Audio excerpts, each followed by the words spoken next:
नमस्ते, म खगेन्द्र पाण्डे, केएमसी को न्यू जोइनर फ्याकल्टी मेम्बरसिप 2008 मैले बीएचएम सकाएर विभिन्न होटलहरुमा मैले नेपालमा र बाहिरतिर सुरुमा मेरो स्टार्टिङ चाहिँ मैले सोल्टी होटलबाट इन्टर्न गरेँ। त्यसपछि हायत रेजेन्सी होटलमा एज अ जब मैले 2 वर्ष काम गरिसकेपछि म त्यसपछि बहराइनमा एलिट रिसोर्ट एन्ड स्पामा फुड प्रोडक्सनमा मैले 2 वर्ष काम गरेँ। त्यसपछि म त्यहीँबाट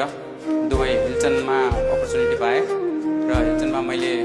5 वर्ष जति काम गरिसकेपछि म फेरि ब्याक टु नेपाल भएँ। त्यसपछि साङ्ग्रिलामा एज अ पेस्ट्री सेफको रूपमा मैले 5 वर्ष जति फेरि त्यहाँ पनि काम गरेँ र रेडिसन त्यस्तै रेडिसनमा 6 वर्ष जति र हाम्रो नयाँ न्यू ओपनिङ होटल मैले मर्क्योर र रोयल टुलिपमा पनि काम गरेँ र अहिले म चाहिँ केएमसीमा एज अ सेफको रूपमा प्र्याक्टिकल सेफको रूपमा यता जोइन गर्नु पाउँदा एकदमै एक्साइटेड छु र मैले सिकेको मेरो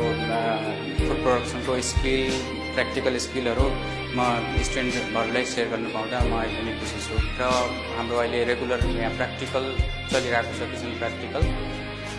मैले आफूले जानेको स्किल्सहरू मैले स्टुडेन्टहरूलाई सेयर गर्छु।